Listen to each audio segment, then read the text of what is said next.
of the opening music for the Todd Veinotte Show today. Hello, everybody. It's Tuesday, and what a Tuesday it is. There's lots of things happening out there today, folks. We know that there's a weather system that's working its way here.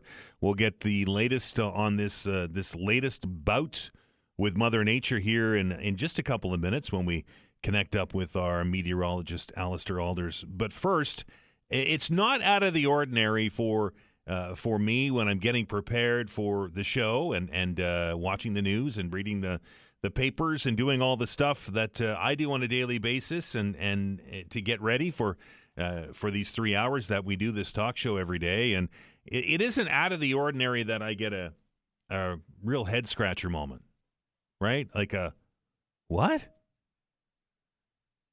It is absolutely not normal for me to get 2 head scratcher moments. And that has happened over the last 24 hours. And it's something that we're going to open up the telephone lines today at 11 o'clock to talk about. The first of all is Donald Trump and his phone and his Truth social media site.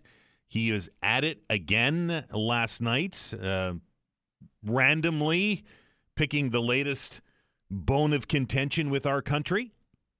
And that is now the Gordie of all things, the Gordie Howe Bridge, which is being built from Windsor into Michigan.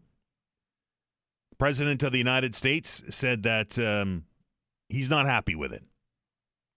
He says that that Canada owned both the Canada and the U.S. side and built it with no U.S. content.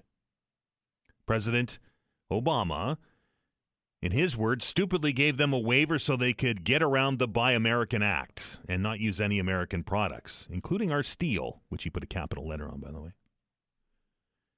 Now the Canadian government expects me, President of the United States, to permit them to take advantage of America.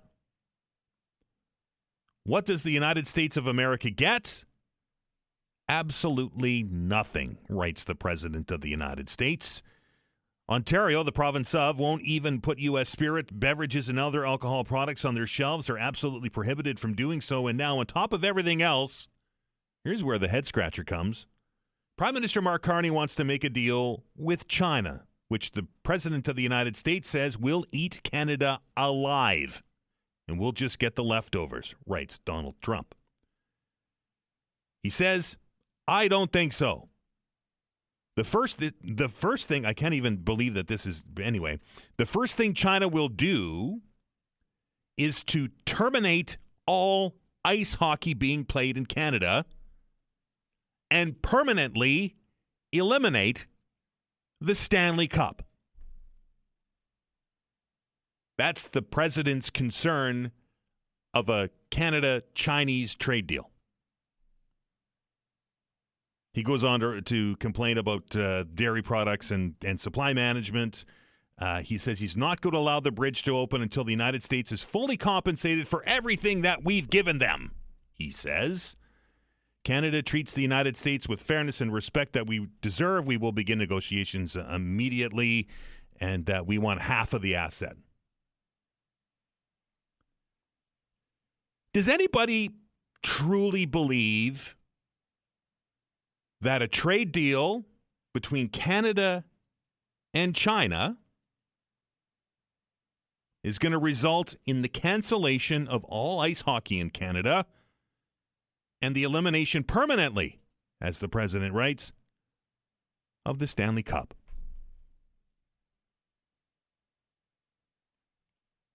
It almost feels like this is a parody account. This kind of feels like something that 22 Minutes would do, except they're smarter. That was one of the head scratchers. The other head scratcher happened this morning when news filtered out of Nova Scotia Power that they were having a leadership transition. The early headline said that the president and CEO of Nova Scotia Power, who is Peter Gregg, was stepping down, which, if you read into this statement from Nova Scotia Power, I don't think is the case. I think he's being promoted. It reads, Peter Gregg, current president and CEO, will leave his role as head of Nova Scotia Power effective March 1st to take on a new role with Emera. He'll be replaced by Vivek Sood, a well-known and highly respected Nova Scotia business and community leader and current Nova Scotia Power board member. Peter, and that's Peter Gregg, will become Executive Vice President, Strategy and Policy with Emera Incorporated, which is the parent company of Nova Scotia Power, leading corporate strategy, government relations, and corporate sustainability and environment, building on his deep expertise in the energy sector and his background in strategy and high-level company leadership. So let me get this straight. So after the year that Nova Scotia Power has had, with cyber attacks and the lack of communication and power rate increases and the list goes on and on and on. The person at the top of the food chain for Nova Scotia Power gets promoted into a plum job with Emera, the parent company. Head scratcher number 2. Hopefully we will hear from you on these stories or more when we open up the telephone lines today at 11 o'clock. It's mind-boggling. We were pretty happy this Monday when we woke up and there was no snow, new snow on the ground, and we were feting the fact that we didn't have a Sunday to Monday storm, but it looks like maybe that just got delayed by a couple of days. I don't know how severe this one's going to be or if it's going to result in those proverbial snow days, but we always, when there's weather stories, go to our expert. That is our meteorologist and friend of the program. It's Alistair Alders. Alistair, should we be? I mean, I'm kind of wound up today. Do you want to add, a third thing to the list? Dan? Right? Are we panicking over a storm that we shouldn't be? I mean, I don't think there should be any sense of panic. I mean, what people consider to be significant snow or, a snowstorm is somewhat subjective. But, I mean, this will not be probably the worst winter storm that we get this season. But certainly, I like the term impactful because obviously enough snow that, if you're commuting to work or if you do have children attending school, all those aspects likely to be impacted by this Alberta Clipper. Tell me a little bit about the time frame, Alistair. I understand that we'll start to see the beginning effects of this tomorrow during the commute. Yeah, I think if you're an early commuter, 6, 7 in the morning, for the most part looking fine. It's, kind of the back half of the commute. And then certainly, the later morning that we see the snow kind of really starting to ramp up. And I do think it's a fairly light snow throughout most of the day on Wednesday, which is somewhat beneficial. But that drive home on Wednesday afternoon will likely be impacted. And then we do see some higher rates of snowfall likely into the Halifax area through Wednesday evening to overnight before it tapers off into early Thursday to some flurries. So, I mean, it's a fairly fast-moving system. But, targeting the back half of Wednesday morning's commute, I don't think it'll be impacting significantly. It's more so the concern for certainly the commute home on Wednesday, and then obviously whatever's left to clean up for Thursday morning's commute, we could still see some lingering impacts there. I know this is always a dangerous question, but what are we looking at for snowfall amounts? So right now it looks like a general 10 to 20 centimeters seems like a good range right now. And I know there is a big difference between 10 and 20. But, that is an acceptable snowfall range for these types of systems. I am leaning currently towards kind of the higher end of that, so 15 to 20 based on what I'm seeing right now. But this is obviously a system where, yesterday morning, it looked like it was going to be largely offshore, not as strong, and not really be a big deal. And now it's likely going to be a stronger storm tracking closer to the coast. However, if it tracks just a bit farther south, perhaps we do stay on the lower end of that scale. So generally thinking 10 to 20, but the potential for 15 to 20 certainly a possibility, and it does look like much of the province will see about 10 to 20 centimeters of snow, perhaps a bit less, depending on the track through parts of the valley and into perhaps parts of Cumberland County and parts of northern Cape Breton. But in general, it's a 10 to 20 centimeter snow event for most of the province. Alistair, any wind issues in relation to this storm? And the second question is, what kind of snow are we going to expect with the temperatures getting close to the freezing mark? I imagine it's going to be that heavy stuff. Yeah, unfortunately, temperatures will be at the freezing mark on Wednesday, possibly a degree above during the daytime. So, unfortunately, not that fluffy snow that you can easily shovel away. It's going to be more of a normal to wetter snowfall. So, more muscle power needed to clear that away. In terms of the wind, not a big concern with the system. From the east in the afternoon, 20 gusting up to 40.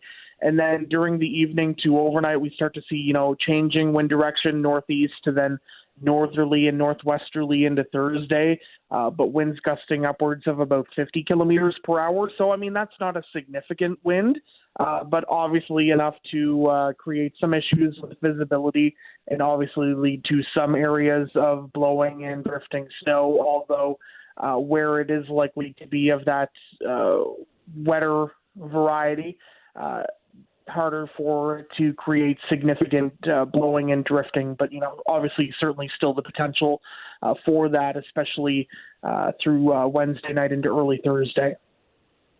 I imagine since we're fairly close to the event that although there's always uncertainty when it comes to the weather in Nova Scotia, we're pretty sure that this is going to be a shovelable event. Yeah, it's looking pretty locked in right now.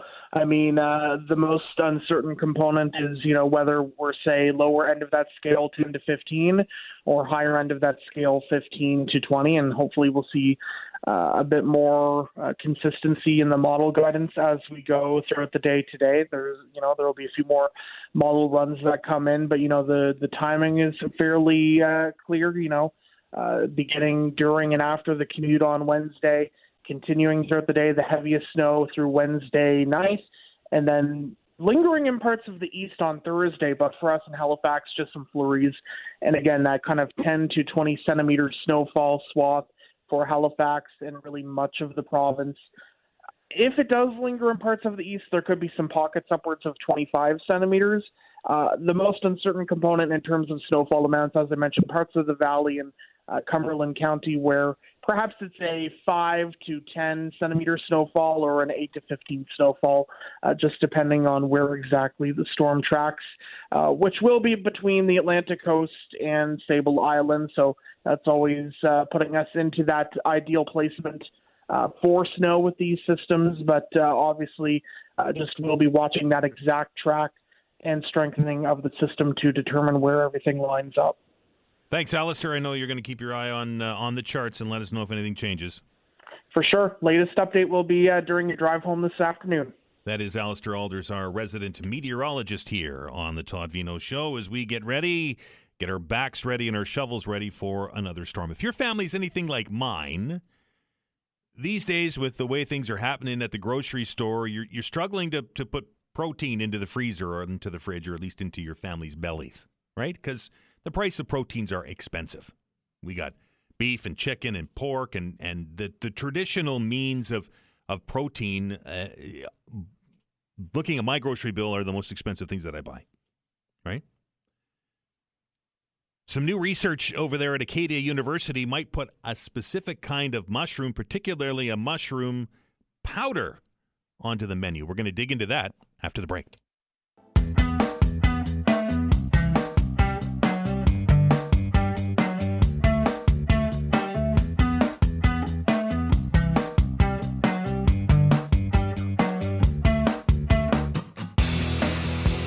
Welcome back. As I said before the break, with the way things are costing these days, everybody's looking for alternatives to feed their families and to get protein into their systems. And there's some new research that's led by our next guest here that's happening that will take a look at a specific type of mushroom that could be grown and then ground into a protein powder and could be on a shelf near you soon. Very pleased to welcome to the show today to tell us a little bit about this mushroomy subject. Can I call it that? I'm very pleased to welcome into the show today founder of Mycaro. That's Katie McNeill. Katie, how are you? I'm great. How are you? It's a mushroomy project. Can I say that, or is it exploding with mushroomy might or something along those lines? Absolutely. That's the great part about mushrooms and fungi. There's so many fun ways to spin the wording and spin how we show it to people. All right. So tell me a little bit about this mushroom. It's a specific type, correct?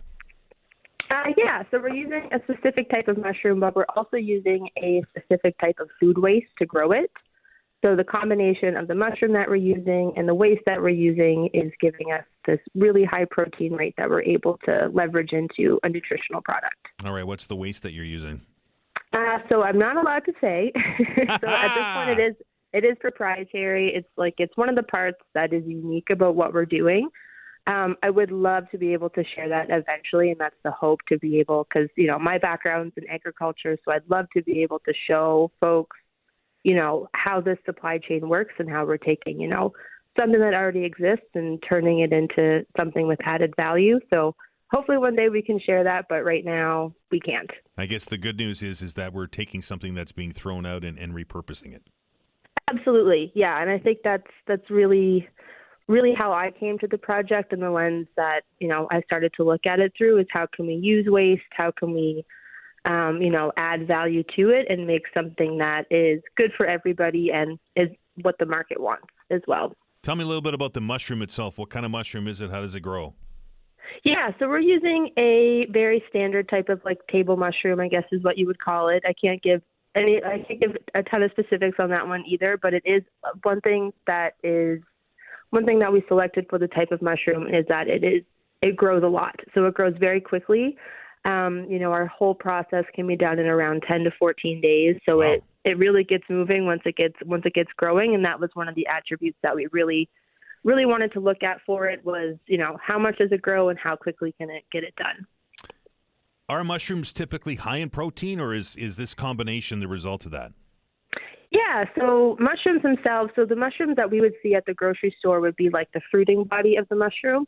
And those usually have about 2 grams of protein, or 2% protein in them.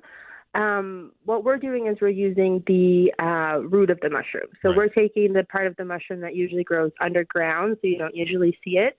And mycelium or mushroom roots typically have a lot more protein, a lot more nutrition in them than the fruiting body of the mushroom. So we're using a part of a mushroom that typically has more nutrition in it, and then growing it in a particular way that kind of ramps that protein content up. Are they difficult to grow? I would say yes. Mycelium is really interesting. There's some literature about mycelium growing through concrete. It'll grow anywhere. Right. But the way that we're doing it, it needs we say it's pretty finicky. It has a mind of its own, so it really needs particular conditions to grow in, such as a specific heat, a specific humidity level. So they do need, the perfect conditions to be able to grow. But that's a lot of the work that we've done kind of up to now with Acadia University has been figuring out what are those kind of perfect conditions to get them to do what we want them to do. As you know, the old joke about a mushroom, you just keep it in the dark and you feed it stuff. Exactly. So these ones are a little bit more high maintenance, right? I would say, but they're high maintenance. The outcome is definitely worth all of the extra love we have to give them. So we're not essentially digging these roots up and then chopping them up and sautéing them in garlic butter. You're going to create a powder out of this, right? Exactly. Yeah. So the fun part about mycelium is that it naturally has quite a neutral taste profile.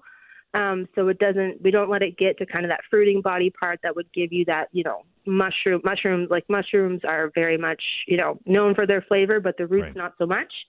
So we're really wanting to take kind of that root mass that we're able to grow and process that into a powder, and let it be able to kind of go under the radar as a protein ingredient for other food manufacturers that are already making food for their customers. So this could be a protein alternative moving down in the future if this becomes sort of commercialized. Absolutely. Yeah, that's the hope. We think there is, protein's a hot topic. And, I think there's room for different types of protein, different ways to consume it. There's only so many ways to get it into your plate in the run of the day. So we're really hoping to, find the optimal place to interact with consumers through that. This is obviously a research project that's underway. Do you have a time frame when you expect that you're going to be able to announce all of the good stuff? Yeah, so I think we're hoping to, right now we're, like you said, still at the research level at Acadia, but we've been working towards, what our commercial process looks like, talking to customers, looking to do some trials with customers and get some feedback. Ideally, we would be able to, at the end of this year, have our first kind of commercial setup. So this would be the first, facility that is servicing our first customers. And then I would say, right around once we get into kind of 2027, we should be able to share a lot more about, what this looks like, who's using it, and, how people can buy it.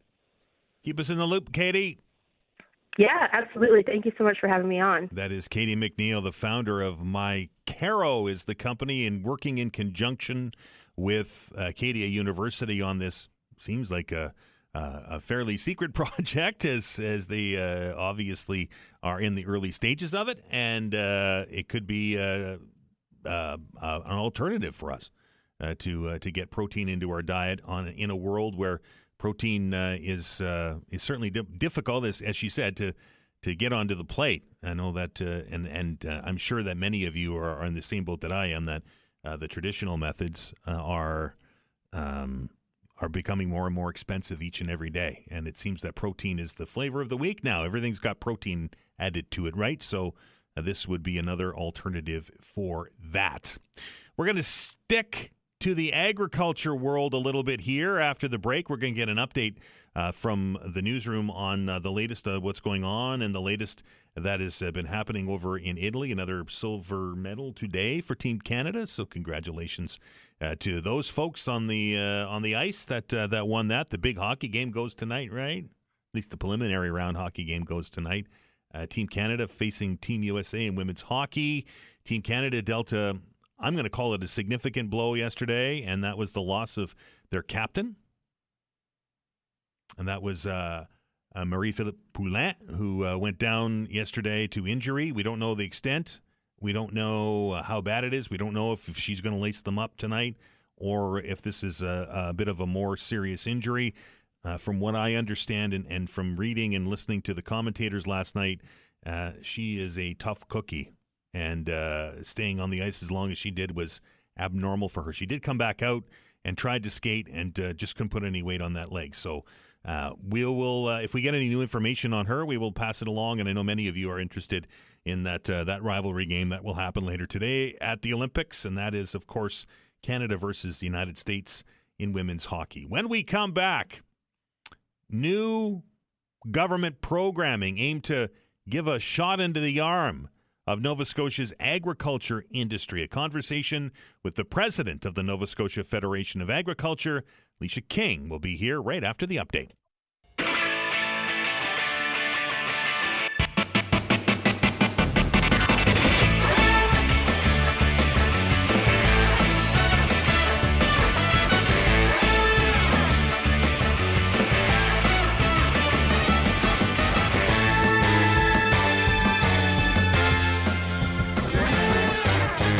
Welcome back. This is the Todd Veinotte Show here on a Tuesday as we look at the sunshine, maybe for the last day or so, as a new storm is getting ready to work its way in.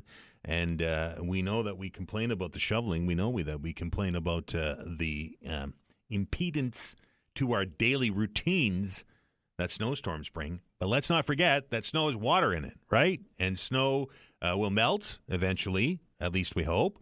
And that's going to help with the drought conditions and some of the water issues, perhaps, that we have seen here in Nova Scotia over the last couple of summers. So there's always a silver lining, right? I guess. Tell that to your back, but at least we'll get a little bit of a benefit from it. This from the CBC's website. Nova Scotia farmers are applauding a new program aimed at making it easier for producers to establish themselves or scale up through various financing and leasing options for agricultural land. A 3-year pilot project is being delivered by the Nova Scotia Farm Loan Board, a Crown lending agency under the Department of Agriculture. One idea behind the program is to help keep agricultural land within the industry when it goes up for sale. That's from the president of the Nova Scotia Federation of Agriculture, and that's Alicia King, and she joins me on the phone today. Hello, Alicia. How are things at Six Maples? Good morning, Dan. Everything is well. We had a new calf yesterday, so that always it's kind of like the silver lining to the days, right? So, and snow on the fields, which I imagine puts a smile on your face when it comes to water. Absolutely. We've had all of these Monday snowstorms, and now we're preparing for a Wednesday, Thursday one. And I know on our farm, especially, we're quite happy to see the snow base that we have right now, and see what it's going to give us for some moisture into those fields, and hopefully we won't have to relive what we lived of the drought of 2025. So, Alicia, tell me a little bit about this new program the province announced. Well, this we call it the Land Bank program, and I know that that's not the proper name for it anymore. But for many years, we've been advocating for a program to help protect agricultural land and to make sure that there's land available for the next generation of farmers and for those that are already in the industry to expand what it is that they have. So, agricultural land is definitely the foundation of farming here in the province and everywhere. And you don't make agricultural land every day. So it's nice to know that there's some protections put in place and that we'll be able to hopefully entice more new entrants into the industry that we all share. So it must be a difficult decision when we see land prices at the way they are and cities and towns expanding to consider maybe turning that agricultural land into a subdivision, right? Yeah, it's we understand as farmers as well that housing is definitely a critical piece to what's going on here in our province and beyond. But there's time and place for everything to work together. And if we can preserve the agricultural land that we have, and then therefore have building on some of that perhaps not as valuable land for agriculture, then we can move forward together and kind of like a symbiotic relationship, I guess one might say. So, Alicia, how the nuts and bolts of this program work? How does this bank work? So the theory on the bank would be that that when land comes available, and let's just say that I had a piece of land come in my neighborhood that I was looking at buying, but perhaps I didn't have the funds to purchase everything and get the farm up and going and carry on that way. So this way here, the Farm Loan Board can help. There's 4 different streams, I guess, depending on which avenue it is that you're looking at. But with those 4 different streams, there's one of those options is that the Farm Loan Board can purchase the land, and then you would be making payment to the Farm Loan Board, and then it would be like similar to a lease-to-own type idea. Right. And then then when you have that in place, then you'd be able to focus more on some of the infrastructure that you may need to do in order to build up the farm to the capacity that you want it to be. Maybe it's barren land and you're looking at putting some greenhouses on it perhaps, so you can take your available funding that you have to build those greenhouses and that infrastructure, and then know that the land component is taken care of through your agreement, I should say, with the Farm Loan Board. You mentioned young farmers and new farmers, Alicia. Do you find that people are interested in perhaps farming or agriculture, but getting into it the prices must be just crazy. It is. When we look at new farmers, and I say new farmers, we interchange new farmers and young farmers all the Right. time. But I think when we look at that, it can be either or, because anybody coming into this industry, whether you're this is a second career for you because perhaps that's where how you've been able to come into the industry is because you needed that primary career originally, or maybe it was just time, and you really looked at it and you've always wanted to farm, but the options were not there. Maybe you didn't have, family farms are amazing. I can say that we are a family farm, but that has given me a privilege that it may not give somebody else. Right. So being able to look at this program and see the different ways in which we can recognize the way in which people will enter an industry. So having young blood is always good. New entrants into the industry, and also allowing some of us that are in the industry already that are looking at expansion. Perhaps there's a model out there that works with these 4 streams as well for somebody that's currently even in the industry. Alicia, if somebody's listening to us today that may be interested in that in changing careers or wants to pursue agriculture as a lifelong dream, are there resources available? What's the best way to get into it? There is many resources. I guess it depends on where you are in your own capacity. We do have the Nova Scotia Agricultural College here, which in our province, which is fantastic. We also, it depends on what it is that you're looking at going into. There's lots of avenues through the Nova Scotia Department of Agriculture, but also with the Federation of Agriculture. There's many different pilot programs that go on, and even sometimes, talking to that neighbor farmer, that farmer that's been in this industry, or maybe it's going to your local farmers market and talking to somebody that's there doing what it is that you may envision yourself doing. But there's lots of options and opportunities out there for people to start up in this industry. And I think the first steps are to, reach out to some of the associations, depending, I guess our industry is very large when you look at the different capacities that we have. Right. We've got horticulture, we've got fruit trees, we've got dairy farms, we've got beef farms, we've got sheep, we've got chicken, berries, it goes on and on, right? So I think some of those, if you have an idea, if somebody's listening today and they have an idea of where they really want to go with the industry of agriculture, then reaching out to some of those associations and organizations that pique the interest to what it is that seems to be where you want to see your focus go. That's probably, step 1. And then step 2, of course, would be to take it above and beyond that, depending on where you want to be. But, I said it to my own children, go out and work for other people and understand what else the industry has, because there's so much in this industry that feeds all of us, right? So. Right. Alicia, I know you're busy. I appreciate you spending some time with us, and all the best in calving season. Great. Thank you very much. We appreciate it, and looking forward to some sunshine, but we're very happy to see the snow that we have these days. Thank you very much, Dan. Appreciate it. That is Alicia King, the president of the Nova Scotia Federation of Agriculture, also runs Six Maples Farm, and anybody that has any kind of connection to the beef raising industry knows that calving season is a busy time of the year. So I was very happy that she was able to spend some time with us to tell us a little bit about this new incentive to try and keep agricultural land agricultural. As I said, very easy these days for somebody to take a look at maybe taking a section off and selling it as to a real estate developer because of the housing crisis, right? Farmers are, by nature want to help with their neighbors.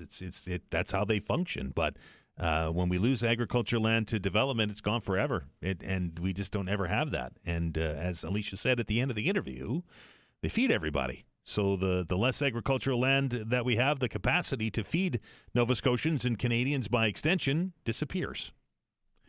We're going to change up gears a little bit here. We're going to have a conversation with the fella that has been tapped to give the Angus Johnson Memorial Lecture at King's here tomorrow, King's College. And while he's in town, he's going to hit a couple of dates to perform for his bands. The Rev Dave Trio is coming to Halifax, and we're going to talk to Rev Dave right after the break.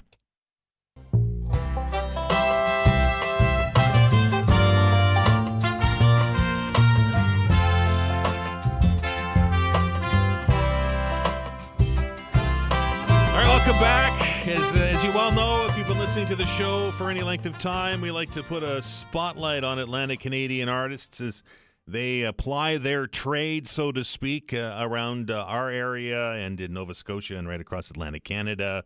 I think we're very lucky to live in the area that we do. And I know I say that all the time, but we're blessed with some very talented people that are out there trying to get their stuff heard. So that's why we try to squirrel away some time here on the program to feature people like our next guest, who is in town because he's been invited to give the Angus Johnson Memorial Lecture at the University of King's College. That's tomorrow night at 7:30. And that is Dr. Dave Peddle, better known, at least to us, as Reverend Dave. Reverend Dave, how are you? I'm great. How are you this morning? Well, I got to say, it's always a lot of fun to have people in the studio to tell us a little bit about what they're up to. So I guess that's the first question. What you up to? Well, King's invited me to return, really, and give this marvelous lecture. I knew Angus Johnson personally, and so it's really a great honor, great privilege to come back and to speak in a lecture named after him. I taught here from 1998 to 2000. And it was one of the best experiences I've ever had. Certainly professionally, I think it is the best experience I ever had. Wonderful place to teach, wonderful students, and I absolutely love Halifax. So I retired from teaching and started playing music under the name of Rev Dave and the Sin Eaters. Right. And this lecture is meant to combine an academic side and a musical side or a performance side.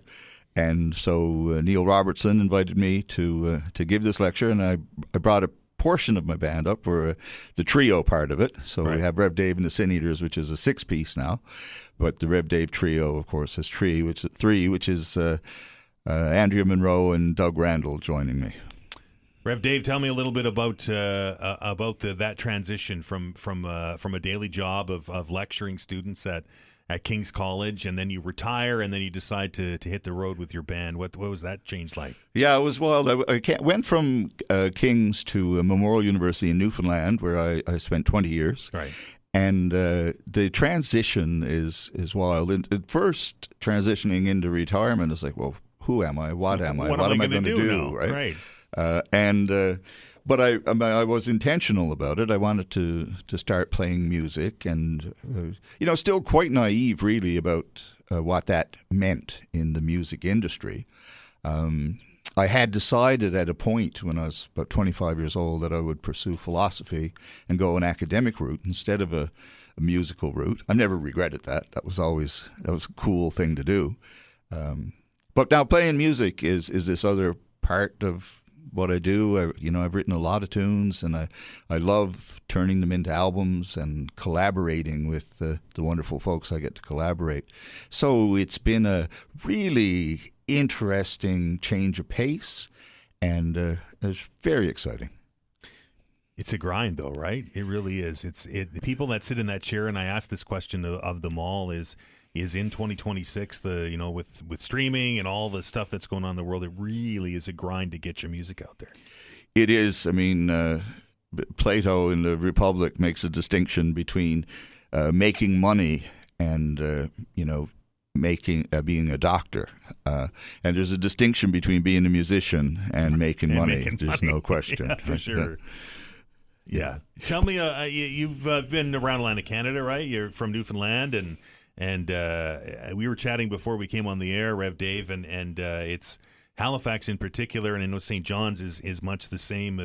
Haven't really lost. I mean, we're losing, but haven't completely lost our connection to live music. How important are stages like we have here in Halifax, like they have in St. John's, to people like yourself that are trying to get out there?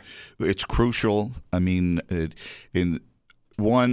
provides the space where you can collaborate with other musicians, which is, and there's nothing, I mean, you can rehearse, and you should rehearse, but there's nothing like live performance to really tighten the sound of a band. And as well, part of getting that sound together is realizing that you depend on each other. So when you're on stage, here you go. Everybody has to do their part, and you're sort of like a ship that's being held up by all hands.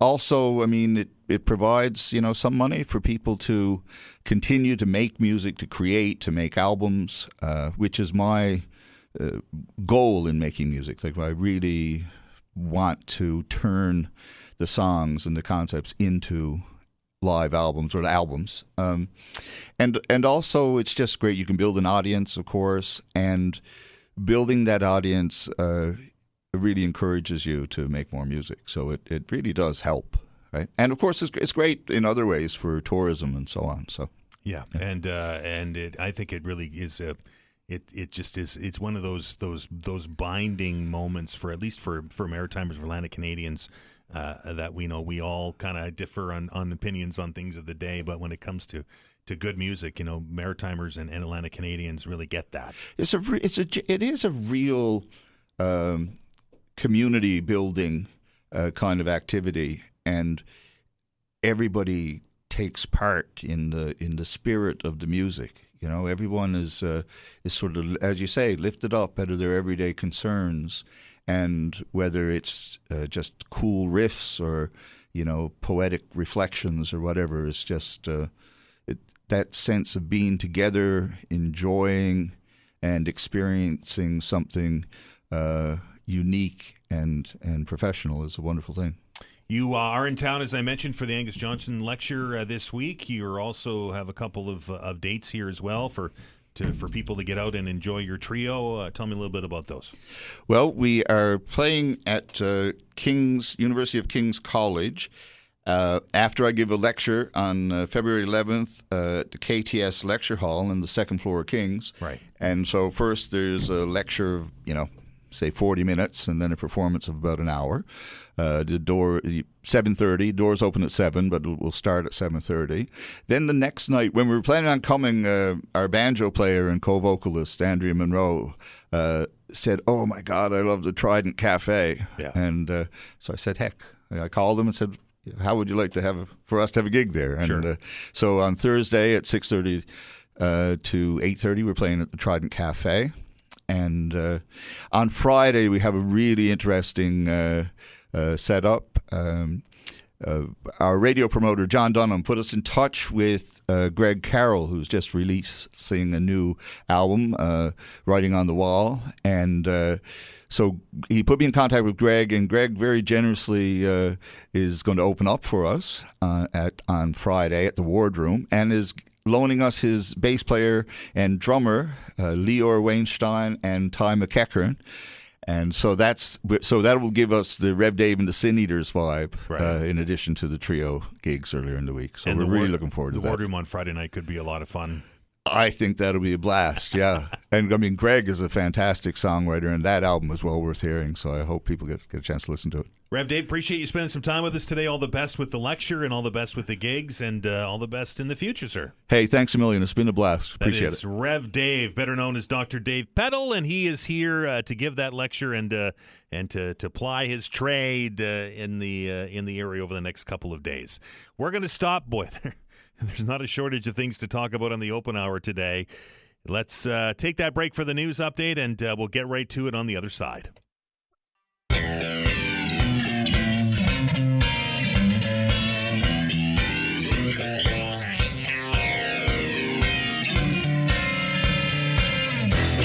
All right, welcome back to the Todd Veinotte Show. This is the open hour. The telephone lines are, in fact, open. 902-405-6000, 1-877-801-8255. It is an open hour, and you can bring whatever it is you'd like to bring to the conversation. But I'm very curious, and I'm sure you'll want to comment on the two, as I call them this morning, head scratchers of the day. Maybe that's what we should call the open hour, the head scratcher of the day.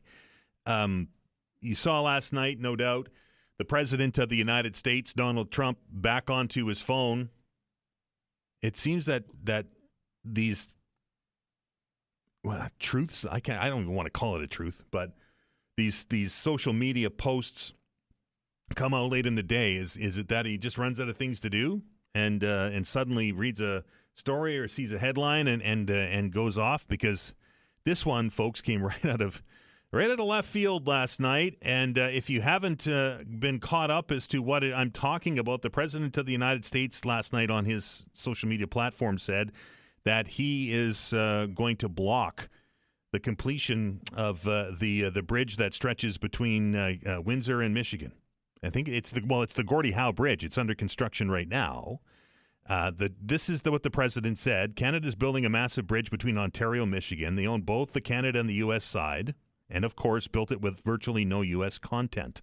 President Barack Hussein Obama stupidly, this is the president saying this, gave them a waiver so that they could get around the Buy America Act and not use any American products, including our steel. Now the Canadian government expects me, as President of the United States, to permit them to just take advantage of America. What does the United States of America get? Absolutely nothing. Ontario won't even put U.S. spirits, beverages, and other alcohol products on their shelves. Are absolutely prohibited from doing so. And now, on top of everything else, this is where it gets even, I don't even know how to describe it. Prime Minister Carney wants to make a deal with China, which will eat Canada alive. We'll just get the leftovers, he writes. I don't think so. The first thing China will do, and anyway, I'll read this in its entirety. The first thing China will do is to terminate all ice hockey being played in Canada and permanently eliminate the Stanley Cup. The tariffs Canada charges us for our dairy products have for many years been unacceptable, putting our farmers at great financial risk. I will not allow this bridge to open until the United States is fully compensated for everything we've given them. Also, importantly, Canada treats the United States with fairness and respect we deserve. We will start negotiations immediately with all that we have given them, he said again. We should own perhaps at least one half of this asset. The revenues generated because of the U.S. market will be astronomical. Then he signs it off. Thank you for your attention to this matter. President Donald J. Trump. So the president is back on ice hockey again and is back on the Canada-China trade deal and suggests that if Canada signs a deal with China, that the Chinese are going to come over here and cancel ice hockey and cancel permanently the Stanley Cup. Now, I don't know if the President of the United States watches the Stanley Cup or if he watches hockey or if he has any idea what the NHL is. But the National Hockey League, which is the proponent of the Stanley Cup, is a organization of, 32 teams, 7 of which are in Canada. And the NHL's corporate offices, where the commissioner lives, are in New York. Let that sink in for a minute. That was the first head-scratcher of the day. The second head-scratcher of the day came this morning on a release from Nova Scotia Power, and it reads, Today, Nova Scotia Power announced a leadership transition. A new president and CEO will be appointed to lead the utility, which has been committing to serve Nova Scotians with reliable power, sorry, I didn't mean to laugh there, for more than 100 years. Peter Gregg, the current president and CEO, will leave his role as the head of Nova Scotia Power effective March 1st of 2026 and will take on a new role with Emera, which he'll be replaced by Vivek Sood, who a well-known, highly respected Nova Scotia business and community leader and current Nova Scotia Power Board member. Peter Gregg will become the executive vice president of strategy and policy with Emera, the parent company of Nova Scotia Power, leading corporate strategy, government relations, and corporate sustainability and environment, and building on his deep expertise in the energy sector, his background in strategy and policy, and high-level company leadership. So after the year that Nova Scotia Power has had, right, all of this stuff kind of started in March last year with the cyber attack, and then the response to the cyber attack, and then the billing problems and the estimated bills, and then have to hiring people to read the smart meters, and then of course the rate increases that the company has asked for, the ongoing appearances before legislative committees, the questions being answered about the reliability of the power grid and the need for this increase. The list goes on. I don't want to take up much more time here, but after all of that body of work over the last 11 months, Peter Gregg, the man who is in charge, the president and CEO of Nova Scotia Power, just got promoted. I'm interested in your thoughts on that. 902-405-6000, 1-877-801-8255. Hello, Dave. Yes, Dan. How's the ice fishing going these days? You must have a shack out there on the ice. Actually, no. You know what? I don't, and it's because this is an abnormal year. Normally, there's not a lot of time to ice fish here, but this year, I think there's going to be guys out there for several weeks. Well, I took a drive down around Peggy's Cove there with my lovely wife and had a nice outing, and you could see there's a lot of shacks on the ice out there. Mm-hmm. There really is, and you don't see that very often. No, sir. So, having said that, we're getting a real winter, as I had predicted, and more coming tomorrow. And we've been in a deep freeze. Maybe it'll kill some of the ticks and a few other of the pests that are out there. Mm-hmm. I don't know if that'll help or not, but I mean, we're in a deep freeze. We haven't been above freezing for days or weeks, maybe, for that matter. I think so. That's the way it is. Now, listen, congratulations to Peter Gregg going to Emera. I guess that's making everybody happy here. One thing about the power, I'm just going to talk about something else if I may, but the power, when we had that first heavy snowstorm and there was some there wasn't rolling blackouts, but we were told to sort of power down and refrain from using power if we could, right, which is barbaric in some ways, but maybe not. We're a growing city and a lot of strain on the infrastructure. Did you know that New Brunswick bailed us out during that time frame? Yeah. To prevent the blackouts that we could have had here in that cold, and we shared power with New Brunswick and with PEI, as I understand it. PEI actually received some power from New Brunswick, as we did. Thank goodness for that. Right. Now, whether that came from their nuclear or whatever, so that's the state of affairs we're in there. But I think I know we get our fur up a little bit with Trump and some of his statements and what have you. But I think we're overlooking some of the direction that we're going as Canada and Carney is. We're playing with fire here. I guess it could be the worst of two evils. If you're dealing with China, and they're not going to come out second best either, guarantee you, they are very good business people, and we are inviting China into our country to a certain degree with trade and what have you. And the fact is, we have 1.7 million folks from Chinese descent in this country. And I came from Vancouver. I knew a lot of Chinese people are very hardworking, and they know the value of money. So China is sort of infiltrating here. If we're not careful what we're doing here with China. And do you know about that PEI story? You must, Dan. You're on the news all the time. Obviously, this morning you were on the news. What's going on over there with the land purchases by a Chinese group of monks, I guess they are. And it's very fascinating what's going on. That was brought to my attention to my wife, who doesn't really watch news a whole lot, and I watched it. It was on YouTube or whatever. Very interesting. There's a very big investigation going on, the land purchases that the so-called monks are purchasing up in PEI, beautiful PEI, right? And to me, and again, there's some Chinese connection there, right? Apparently, money laundering, whatever.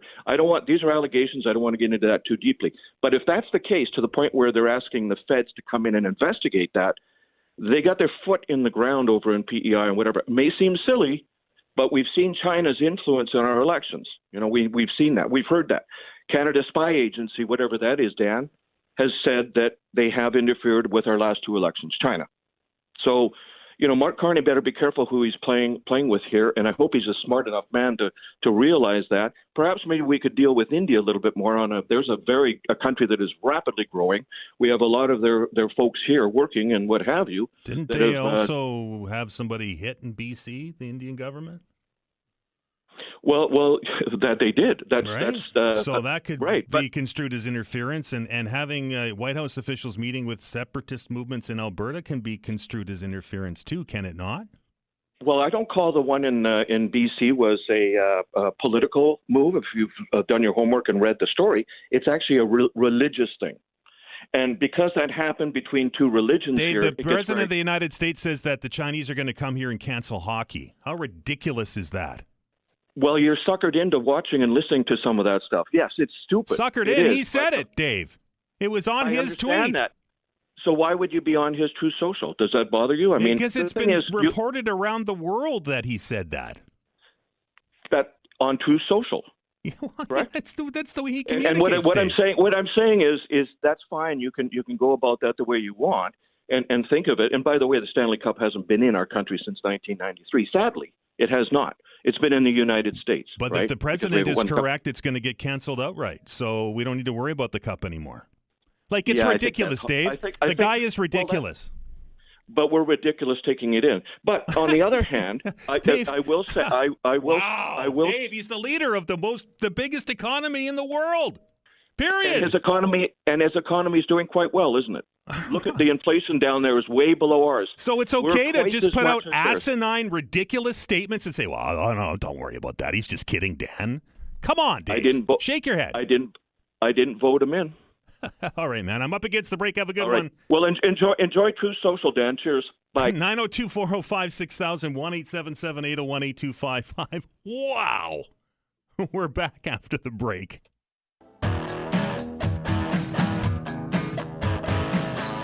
All right, welcome back. Here to the open hour, 902-405-6000, 1-877-801-8255. Your chance to bring whatever it is you want to bring to the discussion, and I welcome all of your opinions. I don't have to agree with them, and I will challenge them, as I did before the break. But, oh my goodness, there are certainly some talkers out there today. The President of the United States warning Canada that they're going to block a bridge because we didn't let the Americans play when it came to building it. And that if Canada goes ahead with a trade deal with China, that the Chinese are going to come here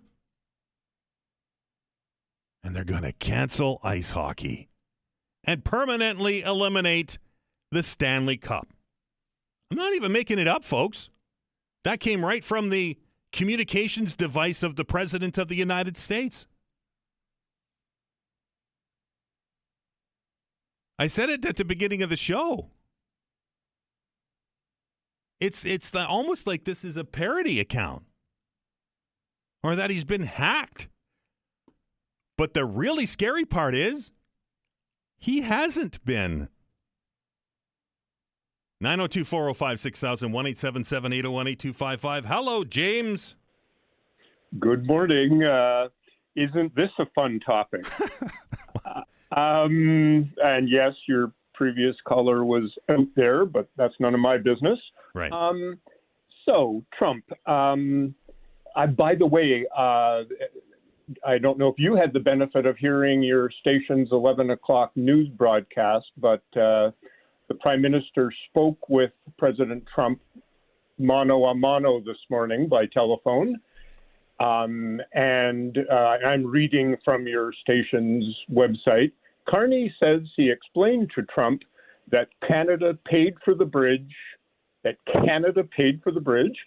the ownership is shared between the government of Michigan and the government of Canada, and that steel from both countries was used in its construction, unquote. So Carney set Trump straight.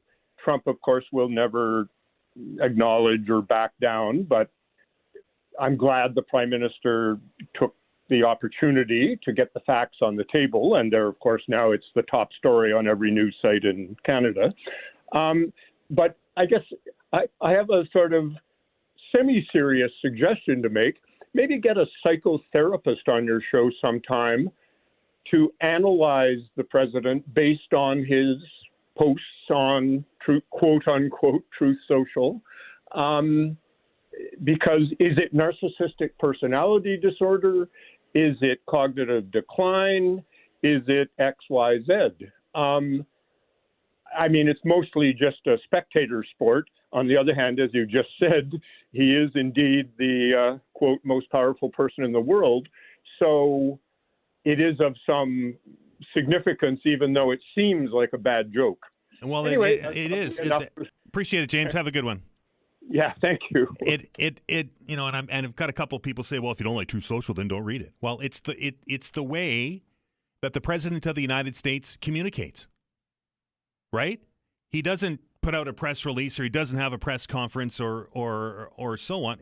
Throughout his entire year in office, it is the method that the President of the United States communicates his policy. I don't think there's any doubt about that. Am I a member of Truth Social? Absolutely not. But when he says something like this, it gets widely reported, folks. I mean, I'm not telling you anything you don't know. We're trying to negotiate a trade deal with a fella who thinks that a country is going to come in here and banish us from playing ice hockey. Like, is there anyone out there? Let me put this question out there today. Is there anyone out there that's listening to the show today that truly believes that is China's intention? That they're going to, in President Trump's words, permanently eliminate the Stanley Cup? Is there one person out there that believes that stuff?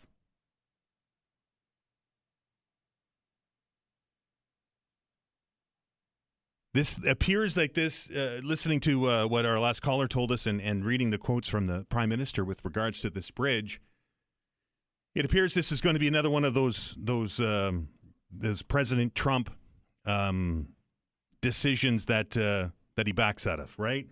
I think they used the term, was it the term taco, that Trump always chickens out kind of thing? It feels like this is a bait and switch. It feels that he wants to divert attention away from something by doing something ridiculous. And are we getting sucked into it? Well, when the president says something like that, you have to pay attention to it, right? You don't have a choice not to. If we just ignore this guy, I mean, that seems to be what people that are emailing me today are suggesting we do. Oh, just let him be. He's going to be Donald, and Donald is going to be Donald, and he's going to sit in his little office and mash his buttons on his phone. But you can't do that with our largest trading partner, the most powerful military in the world, and the biggest economy. Anyway, I don't understand people apologizing for this guy, right? If Mark Carney said that, you know what, the trade deal is going to come to Canada, we have to be careful if we don't get one that the president or the Chinese leader is going to come here and cancel the Stanley Cup. Can you imagine if Joe Biden would have said that? What would Donald Trump said about him? Right? Oh, there goes Sleepy Joe, right? Wow. That's all the only way I have to describe the reaction to this today is just wow. We're back after the news.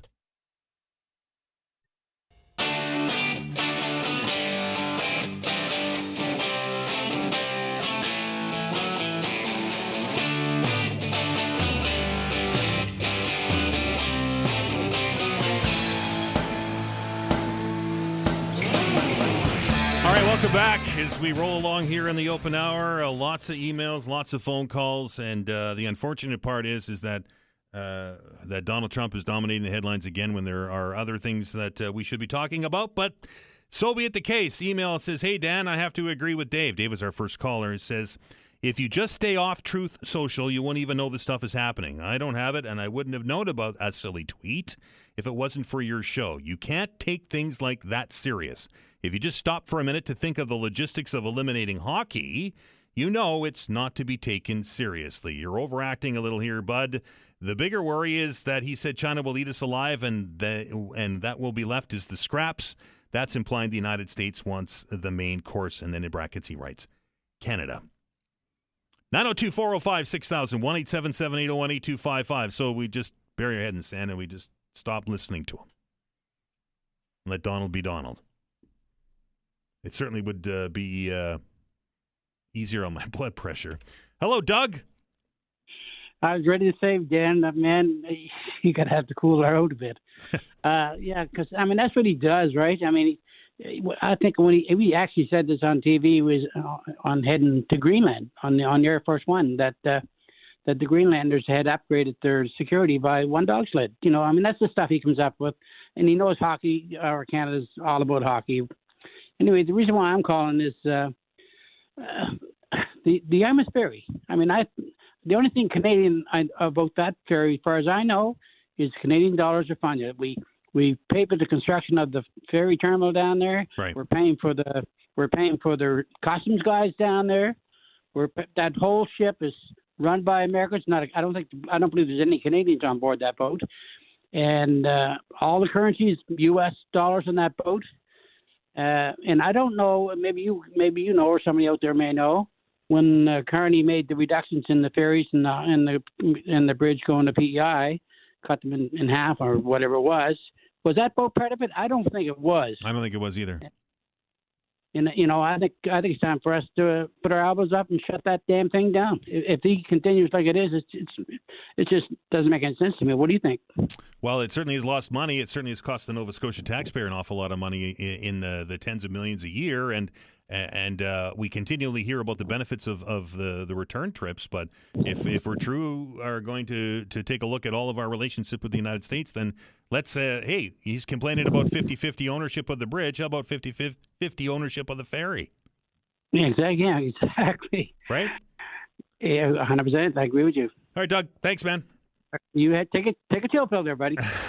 Thanks. 902-405-6000, 1-877-801-8255. I made a conscious decision when I filled in for Todd here when I started doing this that I wasn't going to get into name calling and some of the things that go on with Donald Trump. I respect the office, not the man. You know the whole mantra, but man, does he make it difficult, right? And maybe you guys are right. Maybe he's trolling us, but what's a troll and what's not a troll, right? If you say, well, just don't read it. Well, then he's going to drop something on there and he's going to stick to it, and then what? It's the problem with the president of the United States communicating through a social media platform. It's how he talks to people. 902-405-6000, 1-877-801-8255. Hello, Danny. Hello, how you doing? I'm well. What's on your mind? I'm just going to a couple of comments here, and it's like, I don't understand why we are so caring about the U.S. Our country itself is wanting to separate. You have Vancouver now that wants to separate. You got Alberta that wants to separate. You got Quebec that's going to separate if those two do. And we're more worried about what the U.S. is doing and Trump derangement syndrome than what our own country is falling apart. The people in Vancouver want to separate because they cannot afford to live in Canada. They can't afford the food. They can't afford the rent. Taxes are way too high. We don't seem to care about that because we're so worried about what Donald Trump says that we're not even watching what's happening in our own country. That's a legit point, Danny. You're right. There's certainly a lot of issues that are happening. There's issues that are happening right here in our province today that we're not talking about because Donald Trump consumes all the oxygen. Exactly. So instead of worrying about Trump, should we not worry about our own country? Is what's happening here? Like, they go on that we have, we don't have enough doctors, we don't have enough nurses, we don't have enough of this, we don't have enough of that. They brought in so many people to help out in in the province with jobs, whatever. Brought them all in here without thinking that, hey, maybe these people are going to need doctors. Maybe they're going to, and you got to blame. You can't just blame Tim Houston for this because it was the Trudeau government that let them all in, and now they're trying to clean everything up, and it is difficult because who wants to come to Canada when you can't afford to live here? All fair points, Danny. Appreciate it, man. Have a good one. Thank you. 902-405-6000, 1-877-801-8255. I think I said it earlier. I might have said it off the top of the show that it feels like when Trump does something like this on his level, when he puts out a ridiculous statement, right? That he's trying to distract people away from the other issues of the day, so that they get under the skin like it did with me, and we start. I mean, like we're not talking about the CEO of Nova Scotia Power getting promoted after the year that he had, right? We're not talking about it today. We're focusing on the president, and we're focusing on ridiculousness. And to Danny's points, we're not talking about a separation in Alberta. We're not talking about all the other issues that are happening here in Nova Scotia because this guy is consuming all of the oxygen, and we can't, I don't think ignoring him is the right way to do it. I mean, their biggest trading partner, right? He's the leader of the biggest economy in the world, so you can't ignore him. And the politicians will say you can't ignore him, right? It's just the whole thing's wild to me. Let's go back to the phones. We welcome Bernie to the show. Bernie, how are you? Good morning, Dan. How you doing? I'm okay. What's on your mind?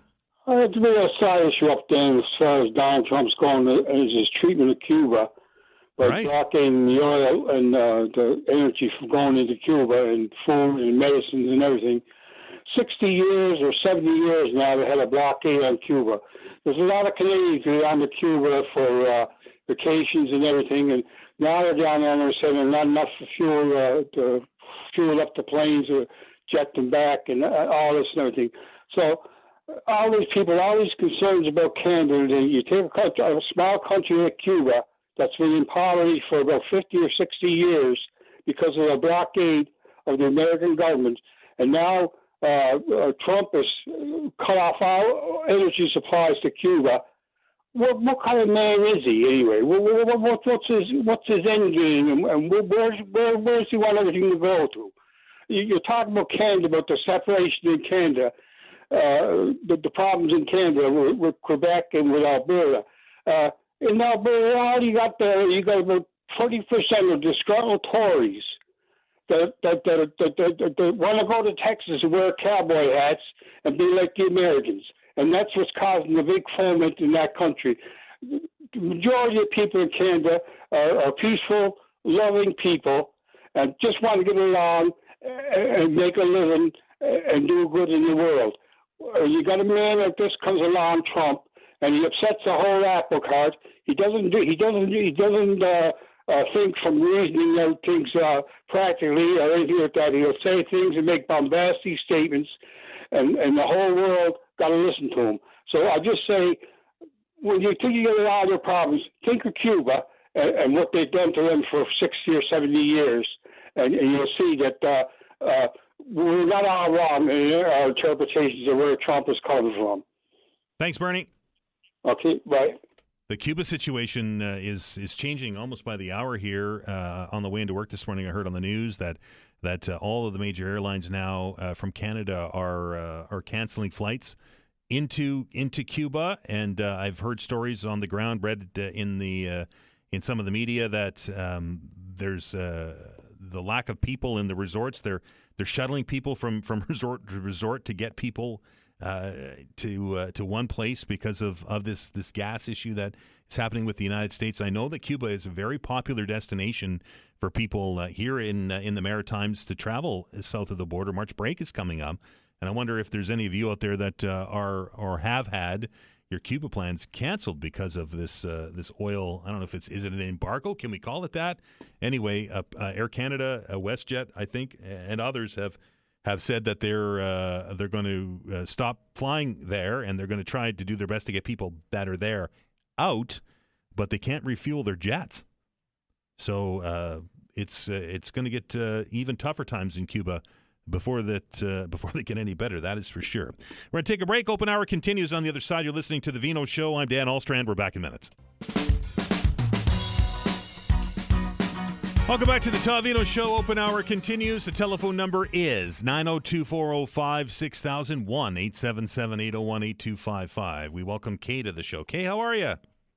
Pretty good. How are you? I'm well. What's on your mind? I'm just listening, and there's not one person has mentioned that bill C9. All they're talking about is Trump, Trump, Trump, and this could change our country. And not one person that has called you that I have heard. I listen very, very often, and I wonder why no one is interested in that. That's the Combating Hate Act, is it in not? Ottawa and what they're trying to do to Canada. Right. We should worry about Canada, then go to the States and try to straighten them out, okay? Bill C9 is what the Combating Hate Act, is it not? Yeah. It's terrible. It's terrible, terrible what's got into people. All right, Kay. Okay? Thank you. maybe somebody else will talk about it. Maybe. Okay? Have a good one. Thank 902-405-6000, 1-877-801-8255. Bill introduces offenses for intimidating or obstructing access to or promoting hatred at specific religious or cultural and other locations. Redefines the definition of hatred, creates a new hate propaganda offense, increases prosecution's authority, bans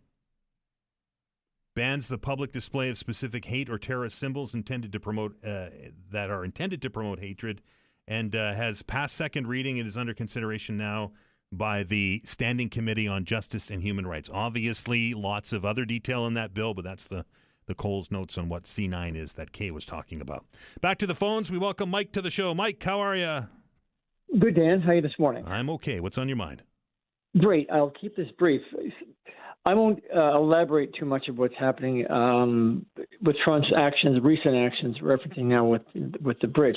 I want to leave you with something else, reflecting back in history. People have various responses to what often their current president is doing. But this gentleman, I want to reference this man, his name was Joseph Welch. He was a Boston lawyer. This is 1954 in the United States during a very critical time with the House Un-American Activities Committee and the actions of Joe McCarthy. So basically, in summation, McCarthy was making a statement saying that one of Welch's attorneys had actual connection to a communist organization. So Welch's basal response was more or less saying, have you no real decency, sir? I was flabbergasted that McCarthy was making this sort of statement. And as he pointed out in his first initial statement, he said this: "Until this moment, Senator, I think I never really gauged your cruelty or your recklessness." And he said, "Let us not assassinate this lad further," referencing an army soldier whom basically McCarthy denigrated. You've done enough. Have you no sense of decency? And I've mentioned that because I think, and often what we observe in the media, on social media, and the news, we have our own opinions, but I think it often, in light of the fact that what our current president represents, such a statement is probably rather appropriate in some respects. I'll leave it that with you, Dan. Other people are waiting, but have a wonderful day. Appreciate it, Mike. 902-405-6000 or 1-877-801-8255. Donald Trump has made a career out of dividing people, right? It's what he does, and he uses his platform to do so because he doesn't face any repercussion on it, right? If you push back, and I don't belong to it, so I don't know how the commenting goes on it. I can guess, but if I would imagine if you push back, then he either blocks you and then moves on. So to bury our head in the sand and to not read what the President of the United States is saying, when it has become, folks, it has become the one of the ways that Donald Trump communicates policy on everything. It's that, or he stands in the door of Air Force One. How many clips of that have you seen where he's standing in the door of Air Force One and makes some proclamation, right? Wasn't that where the resurgent of the Greenland thing started? And I eventually backed away from it. And after his conversation today with Prime Minister Carney, I would be shocked if he didn't back away from his bridge.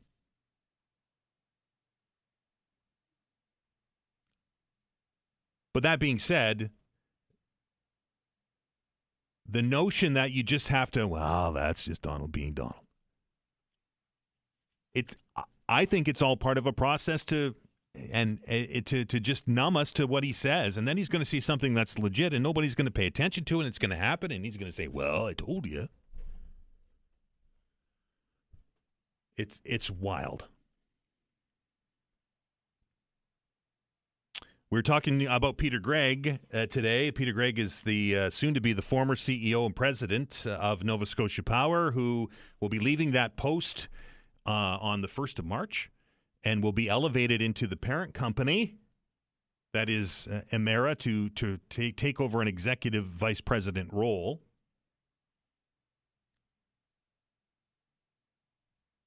Bill writes and says, hey, Dan, who told you Greg's new job is a promotion? You go from president, CEO to a role with less influence and responsibilities. I would suggest it's a demotion or a lateral move at best. That comes to us from Bill. Well, Bill, we don't know the entire workings of it, but I would imagine that he is going to take on a file that is a whole lot less stressful, with a whole lot less public scrutiny now that he's into the inner workings of Emera. And I'm going to suggest that probably is going to receive compensation higher than he was making as the CEO. I don't know that for sure, but as the CEO and president of Nova Scotia Power. Does this just kind of stink to you? It does to me, right? We've had Peter Gregg talking to us for a year about all the stuff that we've highlighted here on the program with the cyber attack and the response, and then the bills, and then the rate increase and everything else. And now that we get into a year into that, and Nova Scotia Power says, well, hey, everything's getting better, folks. You know, we're getting well over 70% of those meters read, and I'm still getting emails daily, folks, from people with pictures of their bills that are $1,100, $1,200, $1,300. And then you just kind of move them out, move a new person in. And if I ask that new person some of these questions, the answer is going to be, well, you know, I just took the job over. I'm still trying to get up to speed on this. When this happens in politics, we're screaming bloody murder, right? When a minister resigns or a minister is shuffled out, and we have a new person in charge of a cabinet portfolio. I know one's a public institution and one's private institution-ish. I get that part. But it's like, all right, well, you know, you stood in front of the cameras for a year, and now we're gonna put you onto the next floor, into the corner office on the next floor. Nova Scotia Power has not taken enough responsibility for what happened, in my opinion. And now the person that was in charge during this tumultuous year, it's gone. And not of his own accord. Just kind of smells rotten-y to me. Time for us to take a break. We're going to get an update on the news at noon. We get the latest on the Olympic effort and, of course, the news of the day on the other side of it. The show continues as we roll into hour number 3 on the program today. Of course, it's Tuesday, so we switch gears a little bit. Perhaps not talk about President Trump for the next 60 minutes. When we open up the phones for Science Files, Dr. Rob Thacker from St. Mary's University is here. He's going to answer your science questions. If you have a question about what you saw in the sky or what is happening in the world of space, or questions about black holes and suns and planets, this is your opportunity to get those answered. 902-405-6000, 1-877-801-8255. Science Files is next.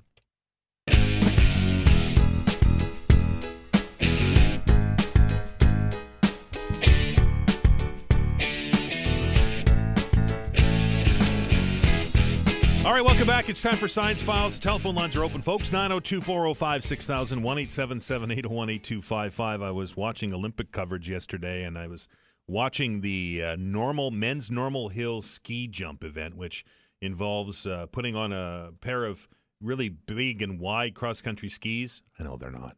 And skiing down this incline that's made out of some kind of Teflon-y plastic, and reaching speeds of about 80, 85 kilometers an hour, and then just kind of jumping off and flying through the air to defy the laws of physics. Can I say that? And no, they're not. and to land on the ground and not kill yourself. It's wild what the human body can do and endure. Ski jumping is wild. There's no question in my mind. To do this, you actually have to have some kind of screw loose, because it's got to be terrifying. Right? And they're all very young people, because we were kidding about this earlier. It's because I think their joints will withstand the pressure of hitting that ground. Yeah. No, I mean, the amazing thing to me is that they land with that sort of like bent down landing Call position. it a telemark landing, which telemark is one landing. foot behind the other. Yeah. Good point. Telemark skiing. Yeah. Right. So that kind of blows me away as well. I mean, I know one thing: my brain and my knees do not allow me to partake of that sport. And the big air events where they go down those insanely fast slopes, and then they do the twirls and the flips and the spins, again defying all of the forces of gravity, at least for a few seconds.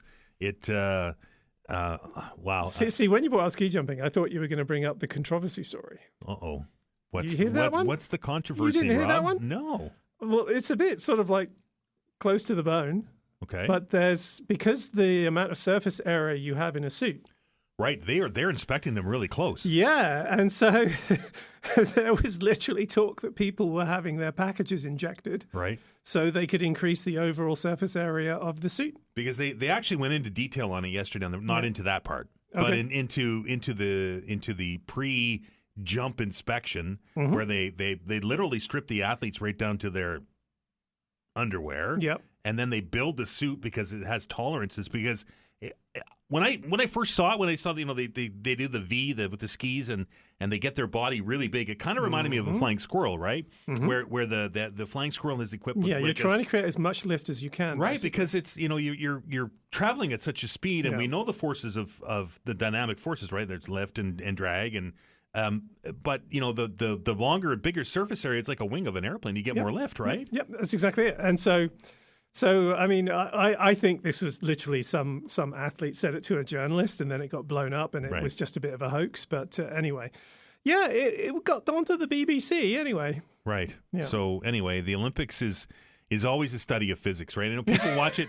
People watch it for different reasons, right? We're cheering on our countries and everything else, but when you watch the figure skaters, I watched the ice dance last night, and how they defy gravity, and the ski jumping and all of that stuff. It really, if you look at it, I would imagine from a scientific mind, it must be fascinating. So one of the really key things that we have to explain, and this is something that people don't have a normal, natural, intuitive understanding of, is angular momentum. Right. And this is the fact that when things start spinning, they want to keep spinning. And it's different from linear momentum. It has very different properties. But we talk about the conservation of it. Right. And so the thing that we talk about as being the best example that you can pick is a skater that's spinning, and how as they pull their arms in, right, they bring their moment of inertia down. And so their spin rate goes up. Right. And that's just really obvious to watch. You can see it happening as they pull everything in. They start spinning faster and faster and faster. And that is conservation of angular momentum shown to you in a way you can actually get. I can't skate, so that would be the first problem. Second of all, if I spun that fast in one spot, it would be a messy incident. Yeah, so they pick a point and twist, don't they? So it's not an easy thing to do, I'm sure. Right. So anyway, the Olympic Games carry on. I understand, and I said I would update you as we're moving on. This isn't science, well, maybe medical science. But Team Canada playing Team USA in women's hockey today. Captain Marie-Philippe Poulin, who was injured yesterday, as I understand it, will not play today. So that will be a blow for Team Canada as this cross-provincial or cross-border rivals, not provinces, countries, battles in Italy. We can say the U.S. should become another province, can't we? Oh, I just talked about this for an hour, Rob. You're trying to get me all wired up again. Anyway, 902-405-6000, 1-877-801-8255. Let's welcome Scott to the show. Scott, how are you? Oh, hey, good afternoon, guys. Dr. Rob, I had a question. It's been bugging me for a while, ever since I learned about, the double slit experiment and, electrons changing their state based on observation.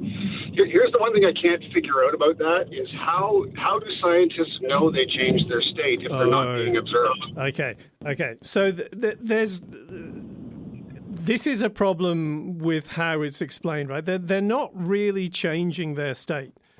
You're discovering what the state is the best way to put it, right? So there is some kind of quantum system going on. I mean, look, let's be completely clear that no one really properly understands precisely what is happening to these systems, because as soon as you measure it, then you know what the state is. But there is an equation that describes how the possible different states you can be in evolve over time. That is known. But the challenge is when you make that measurement, that's when the thing becomes or gives you information, for want of a better term, right? So that's the challenge. I mean, I do honestly get a little bit frustrated because people sometimes think that this sort of like weird action at a distance thing means that, I can send information faster than the speed of light, and you really can't. You can't do that.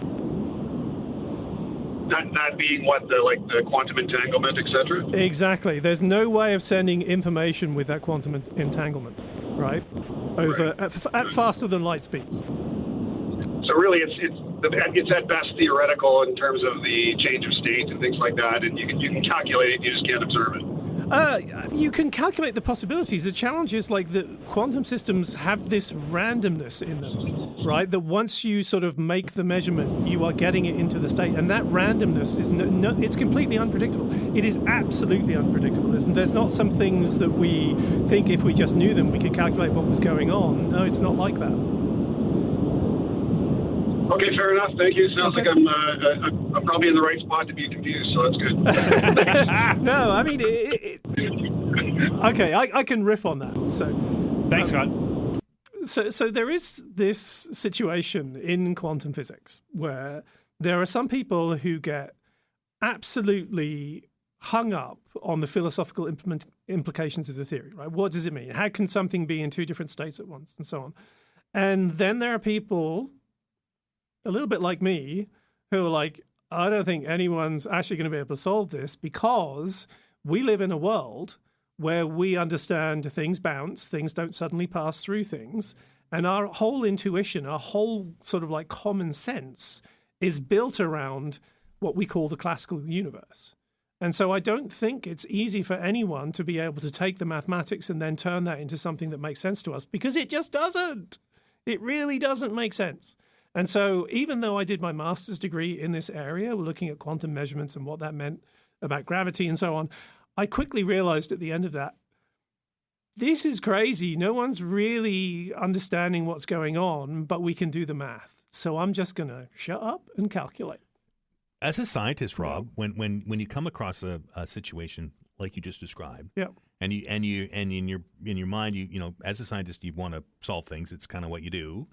And when you come to the conclusion that that nobody's going to be able to do this, does that drive you bonkers? No. Really? No, and this is the sort of the weird thing, because I think a lot of people think that scientists think everyone has the answers and they're not happy until they know the answer and so on. And there are some people who are like that. But most of us, the key thing about science is understanding your uncertainties, right? Because that's to a certain extent where the science is. Because whenever you make a measurement, you want to know what's the uncertainty on that. So we live with uncertainty all the time. That's one of the hugely ironic things. Where people say, well, you're not scientific unless you give me the right answer. And I'm like, well, no, that's really give you not answer, not maybe the answer you're looking for. Not how science works at all. Right? And so when you get into some theories, yes, some theories are very, very, very, very good. And the uncertainties around them are very, very small. But they're still there. Right? It's the same with Einstein's theory of general relativity. Right? There are still uncertainties in the experimental tests that we do of it. Right? And I know people are like, I want the answer. It's like, I'm sorry. The universe doesn't work like that. Pretty heavy stuff, man. Yeah. Time for us to take a break. Dr. Rob is here for the next 45 minutes to answer your science questions. Maybe you can give him a question that will challenge his scientific mind after the break.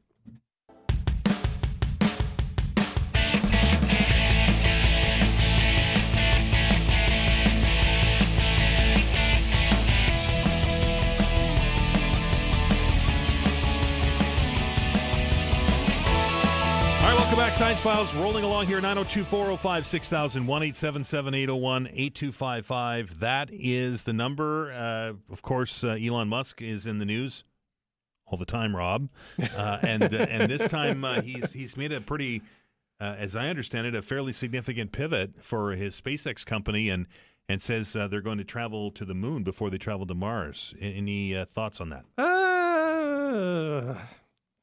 Oh, Elon. So yes. To a certain extent, they were always going to the moon first because of Artemis 3 anyway. Right. So, but in this case, he's talking about building, self-growing city on the moon. I think he's realized that Mars is a very, very, very, very long way away, right? And that's not a good place to be, whereas the moon is not. And so if things go wrong on the moon, you can get people back to Earth pretty quick. And all of that said, I think the moon is a much, much tougher environment to work in than he's perhaps thinking. Like, the moon is a more difficult environment to work in than Mars, I would guess, right? Mars has higher gravity, which makes certain things easier. The moon is really very low gravity. And the lunar regolith is horrible stuff. It's not a nice thing. That's the dust, right? That's the dust, yeah. It's very sharp, because literally all of the weathering processes we have on dust on the Earth, whether it's water, whether it's wind, and so on, we don't have any of that on the surface of the moon. Like, literally the footprints of the astronauts, they're still there. They're not going away for a very, very long time, right? The only thing that will get rid of them is micrometeorites, basically just going pop, pop, pop, pop, and moving the dust around. So I don't honestly see this happening, although I will say that he's built a rocket that can do it, right? If anyone has done that, yes, he has. So Starship could get a lot of things to the moon, get a lot of people to the moon on a short timeline, but I think it's just such an expensive thing to do. I don't know how they're going to actually afford it, right? I mean, is Starlink really going to make them that much money? Are people going to pay that much money to go up there? I'm not so sure. I never really thought about living on the moon. Be no wind, right? There's no wind on the moon, no. That would be a weird environment to be in with no There's wind. no atmosphere, though. Right. Essentially no atmosphere. There's a tiny atmosphere, but essentially no atmosphere. So everything if we were to colonize or we were to build something on the moon, would it have to be encapsulated in, yeah, in absolutely. a bubble? Look, I mean, you're not going outside on the moon without some kind of spacesuit and your own oxygen supply. That's inevitable. I mean, it's the same on Mars, but Mars is a little bit less hostile because it does have some atmosphere, right? But even so, it's not breathable in any way, shape, or form. So, yeah, you have to have a spacesuit on Mars as well. So, and of course, cosmic rays. So, cosmic rays are a problem on Mars and a problem on the moon, right? It's just not a good place to go. It's really not. Like, what would the benefit be of putting people on the moon other than giving them us more space to deal with stuff? Well, there's always going to be sort of the first adopters, right, who want to go, right? There's always going to be a bunch of people who want to do that, and I get that. But I can't see this being in any way, shape, or form particularly exhilarating, because you're going to be inside a lot of the time. You're going to constantly have to be shipping stuff backwards and forwards. I'm sure of that. I mean, what are you going to do? Like, you're on the moon, so you may as well take stuff up there from Earth if you can fly rockets up there. I mean, I don't see them investing heavily in building greenhouses on the moon to grow stuff up there. Maybe that's part of I don't know. Maybe that's part of what they want to look at. But as a gateway to Mars... Would there be a commercial aspect or a tourism aspect? There's a tourism aspect for sure, right? Absolutely. But most of when you look at sort of like moon bases and so on, moon bases have traditionally been either about monitoring for alien attack in the movies, or they've been there for scientific study, right? Yeah, I'm sure that people will want to go to the moon if they can do it and they can bring the reliability of the rockets up. But again, I don't see the economic driver here, if I'm completely honest. Now, I'm sure someone has a model somewhere of a bunch of very rich people who have enough money to do this. I mean, that could be it. Like, we have seen the what's called the Gini statistic, the wealth distribution, get more and more distorted towards the rich people. So if the rich people say, we want to do this, and they put several billions in, then potentially it could be done. But generally, those people don't want to spend their own money. They want to spend other people's. And it's not like you're going to see, space hotels and lounging. We've already talked about the pool. Well, space hotels in lower Earth orbit is not insane. I mean, to a certain extent, you could argue that Mir did that. And so there were a few people who spent a bit of money, $25 million or whatever it was, to go up there. So that, in some sense, has already started. I mean, we've had filming on... what is it, Mir or the ISS, one of the two, I can't remember. So that kind of thing has started, but there's not much call for it, really. And all of the promise of production of things, whether it's drugs and so on, in low gravity, I wouldn't say that's really turned into a money spinner, which is what people were hoping for in the 1970s. So we're a bit kind of stuck for economic arguments for this. Again, someone might have one, right? But I personally Like the mining argument, I don't see. So that was where I was going to go next. What about the mining argument? No, the problem with mining is getting it back to the earth, right? That takes a lot of energy. If you're going to take tons of stuff back to the earth, you've got to get rid of the energy associated with that tons of stuff. So that's not easy to do, right? And there's ideas called lifting bodies where you put a surface around it and then bring it down, but that's not controlled. That can go wrong. People don't really want that. So again, I'm not so sure how this all makes sense. When people really get their heads around the economic case for mining, it's about using those resources where you are, like when you're up in space, not bringing it back to the earth, unless it's a very, very, very, very rare metal that is extremely expensive per ounce, right? But even then, it's just expensive to go to space. So I guess I sound so romantic about this, don't I? But the wrap up question here, Rob, is then why are we even bothering with exploring to Mars and exploring the moon if there's nothing for us to do when we get there? So if you take things to the extreme, right? Some people will say that, and Hawking has done this, Musk has done this as well. If we mess up our own planet, we need to be able to go somewhere. And 4.5 billion years down the line, the sun is going to swell up and become a red giant and probably, not for sure, but probably swallow up the Earth, right?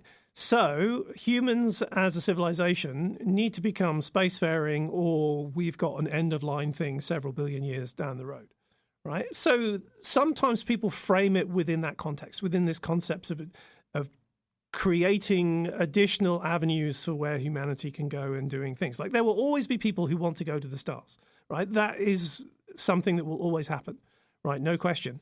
But to go to the moon for the sake of an economic argument of going for the moon, I'd love to see it, right? I'm not going to say I absolutely have all the answers. I don't. But looking at things from the cost perspective, we didn't go back to the moon for 50 years for a reason, because it's expensive. Right. Right. So, yeah.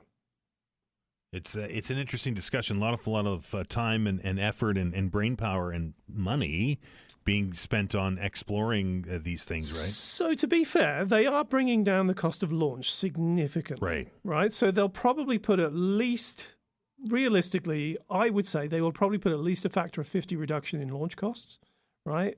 Probably 100 or more, just trying to estimate. So that does change the economics of things significantly, right? And, I'd love to see what the overall plan looks like and see how it's going to be costed and so on. But a lot of these things, I don't know how it's going to be paid for.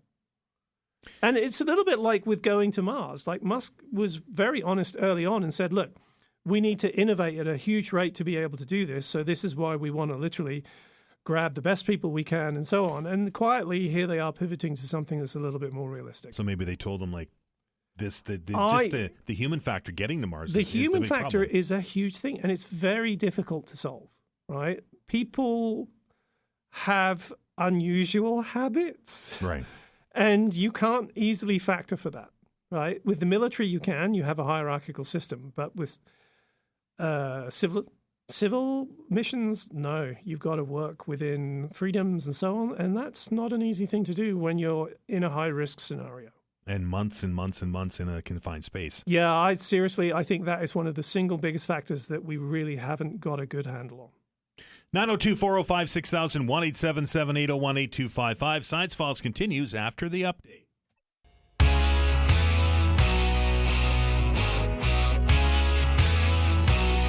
All right, welcome back. I'm Dan Alstrand. He is Dr. Rob Thacker here from St. Mary's University, and he is our resident scientist, we can call him, an astrophysicist. And if you have a question that you'd like Dr. Rob to take a shot at answering, 902-405-6000 or 1-877-801-8255. Did you see something in the sky? Did you see something splash down? Did you see something that is you can't explain? Here's your opportunity to ask Dr. Rob what that's about. 902. Is it a bird? Is it a plane? Yes. Super Rob. 902-405-6000, 1-877-801-8255. We welcome Eric to the show. Eric, how are you? I'm good, Dan. How are you doing? I'm well. Your question for Dr. Rob, please. Yeah, Dr. Rob, I saw on a podcast by a geophysicist by the name of Stefan Brun, and also on a program called Science Studio, that we're supposed to get hit This is valid with a huge plasma blast from the sun, and it's supposed to sustain itself for about a week. The Earth will be under its influence. If that indeed is the case, would that create a pretty awesome Northern Light show for the world? So when did you see this? I saw it last night. Okay, so I would have to just check. I mean, so if we're talking about a major flare, then normally those events happen within the space of minutes or hours, so they don't tend to go on for days. You can have maybe 1 or 2 days. That's always a possibility because all of the solar wind will stretch out a little bit, right? But something that happened for a week, that would be pretty unusual. I can't say I remember anything that's lasted as long as that, right? If you can give me any more information of what the podcast name was, I can look it up. And I could also potentially at the break, why don't I give myself the homework, look at the space flare forecasts, because those are also done online as well. Okay. The program I saw it on, there was 2 programs. One of them, it just comes out, Stefan Brun, B-R-U-N, and he's a geophysicist, and he talks about space weather and its effect on the Earth all the time. Yep. And oftentimes he's correct. The other one is called Science Studio. And on that, it was talking about that too. Now, I may have misinterpreted for a week, but be sustained for at least, like you suggested, 2 or 3 days. So the reason why I called it was because I was interested if something could be sustained that long. And secondly, would it create a big show in the sky for us to watch? Okay. So I'll do a little bit of checking up and see what this is about. Now, there may be someone who has... and this is very difficult stuff. It's very difficult because this is all what's called magnetic reconnection, and that's quite difficult to do. But it may be that someone has a theory about some kind of extended event or something like that we need to prepare for. So I can check up on that. Okay, well, thank you very much. It'll be interesting. You guys have a good day. Thanks, Eric. 902-405-6000, 1-877-801-8255. We know that when there is solar activity that hits the Earth's atmosphere, Rob, that does create good conditions for auroras. Yeah, absolutely. So everything that's happening then is you get a lot of charged particles. So they have positive electrical charge, and they come all the way to Earth at very high speed, right? Fractions of the speed of light. And then once they get to the Earth, they start interacting with the magnetic field of the Earth, right? And that will produce basically activity in all of the atoms that are basically up high in the atmosphere where all the magnetic field lines are interacting with the charged particles. And as a result of that, you will promote atoms into certain states. And once they're in those states, or if they're stimulated to release emissions as well, then they will start emitting the light that we see as aurora. And so the colors depend upon which particular atoms, how high the atoms are up as well. There are certain kinds of transitions that you can't happen at certain heights and others heights. It's actually fairly complicated. But at the end of the day, yes, it's all about the interaction of those charged particles coming from the sun and the Earth's magnetic field.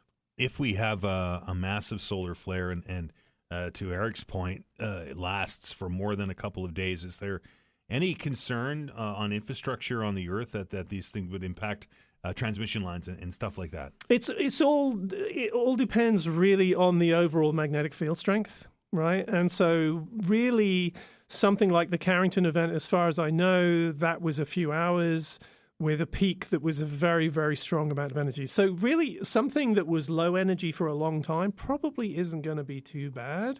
Something that's high energy and very short, like an hour or two, right? Because remember, even for the one that we saw back in, October 2024, right? That was about sort of 20 minutes, 25 minutes.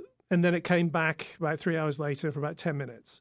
Right, so you don't tend to see these things happening for very, very long periods of time. But that was awesome, incredible event that I never thought I would see in Halifax, right?